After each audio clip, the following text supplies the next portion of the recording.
Hello. Time for another episode. Episode 6 of my series of videos. On the last episode, the video was cut short.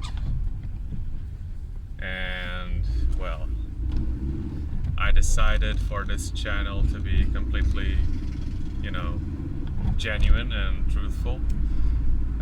So I won't edit the video to add anything else, and I won't delete it either, because the thoughts that came out in that video, I think, are good and are truthful enough, and redoing it would be, I would need to practice, and I think it wouldn't come out so easily or so truthfully. So on the last episode I was talking about change, and this episode is a continuation of it,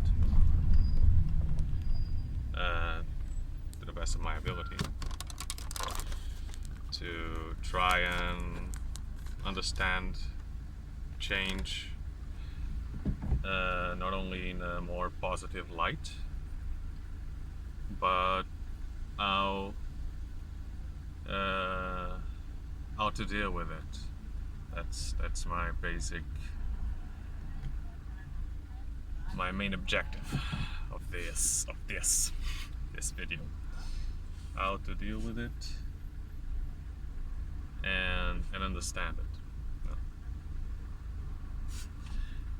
On the last video I was talking about how change is necessary, and in that I was giving an example of a person that I started by presenting the main obstacle to change, which is the attachment to your own idea of self, to the idea of who you are, not the actuality of what you are. And I gave the example of a security guard who was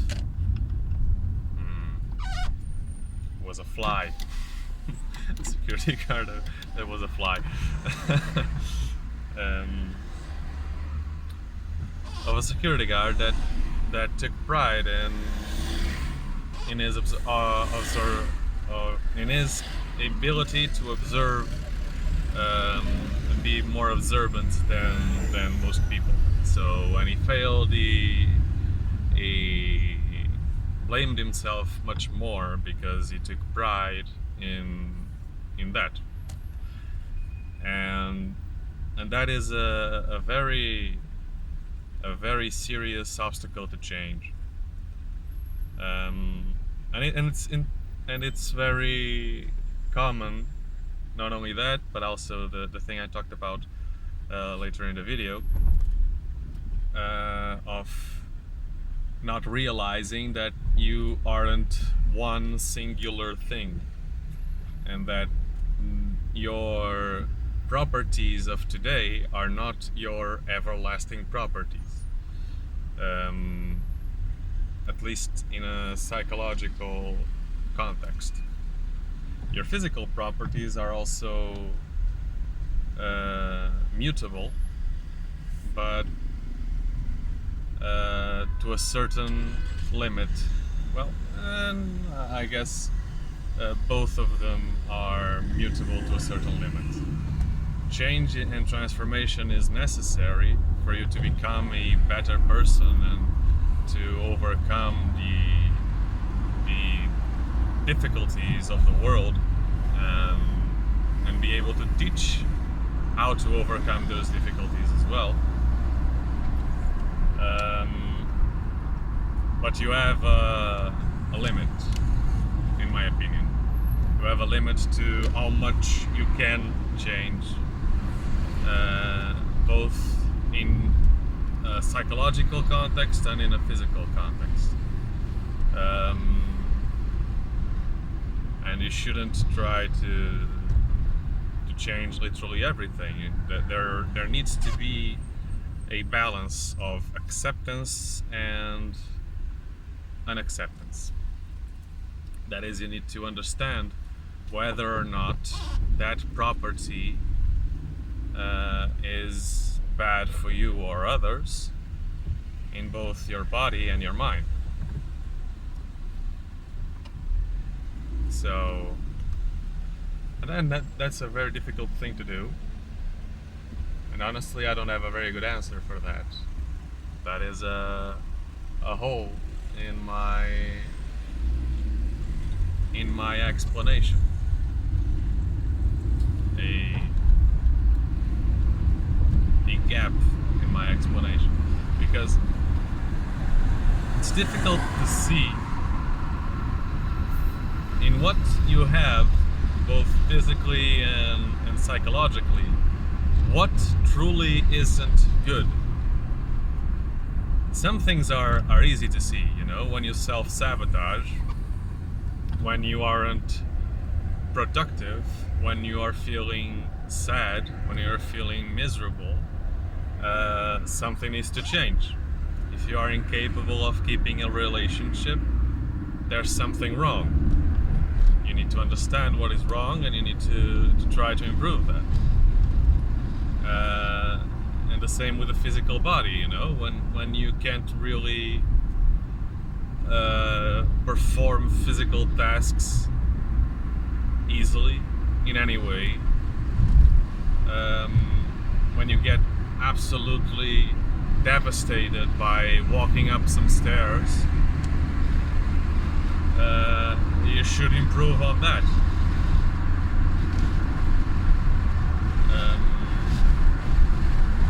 But I think there is a question of reaching for perfection that ends up being a focus when you are trying to improve yourself. And right now I'm thinking in a physical manner, for instance. Those people that simply stop eating anything outside of those protein specific or carb specific thing that can improve their body, and you know that is a kind of search for perfection that I think, in my opinion, is unproductive. It ends up being a focus that isn't related to a meaning. That is, you become so seduced by the idea of self-improvement that you take the meaning out of it, because it loses its purpose.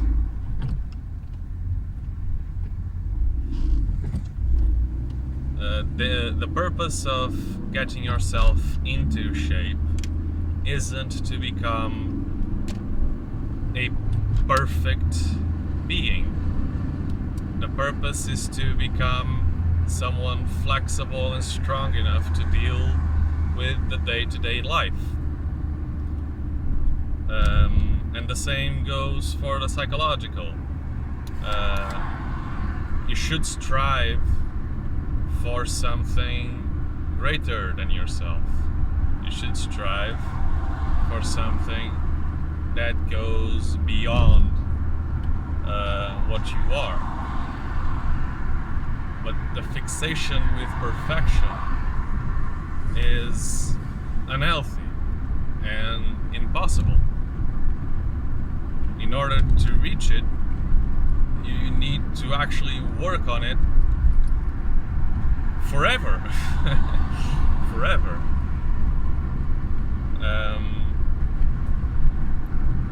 So that is my point of view. And perfection is expected from role models, from people that are in public places, for instance, And when those people fail, sometimes everything is taken from them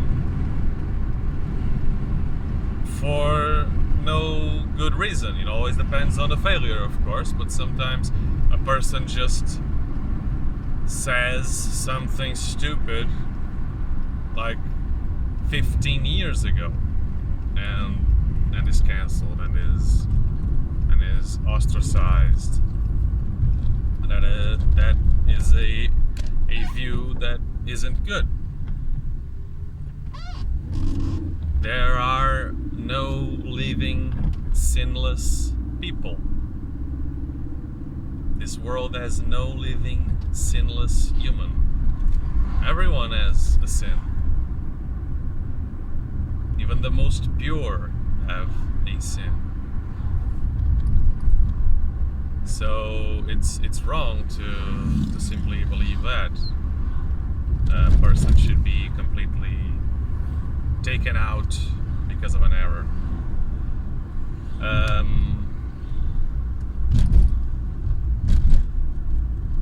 So change should always be welcomed, but you should understand whether that change is good or not, and the measure is, in my point of view, suffering.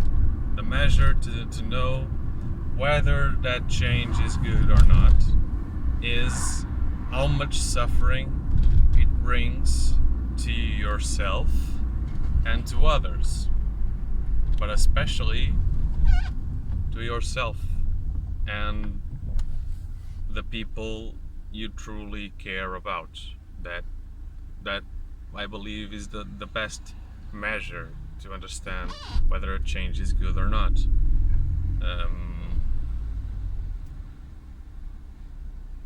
And that the people you interact with shouldn't be suffering because of you.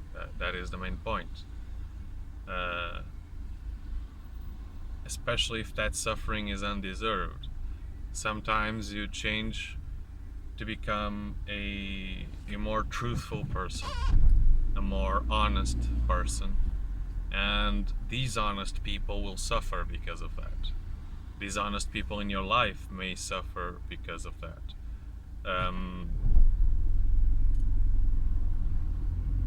But I think that change is a good change because it makes other people suffer. Yes, that isn't exactly good. And you should, if you want to be an honest and truthful person, you should be careful not to use truth as a weapon, as a way to make people purposefully suffer. You should use truth as the light that guides your way and the way for life to be lived, not as weapons, not as a way to destroy someone. But as I was saying, that person will suffer, but that suffering is good in the sense that it allows that person to realize how untruthful she is and how that long term will be bad for that person. That is my main point. That change should be searched and analyzed in terms of suffering, and you need to see whether or not that suffering comes from the flaws of other people or if it comes from your own lacks, your own flaws. If that change is positive, everyone should improve from it. Not only yourself, but everyone you interact with. It should cause no negative suffering. In the sense that a negative suffering is a suffering that is uncalled for and undeserved, and not based on your own or the other person's own flaws.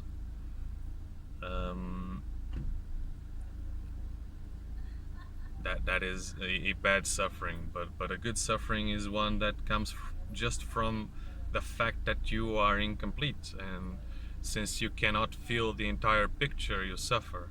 So you should try to feel the gaps of the picture.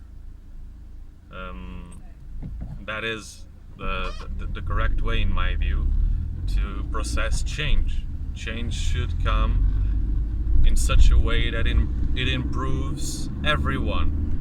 Yourself, in the sense that you no longer suffer, but also other people, in the sense that even if they suffer, they have a suffering that isn't negative. They have a suffering that isn't evil. They have a suffering that teaches. Yeah, I think that's that. I think that's that. So, yeah, I've basically reached my destination. So, thank you for watching, and I hope it was coherent. I guess I get a bit lost in thoughts sometimes. So, thank you for watching, and see you next time.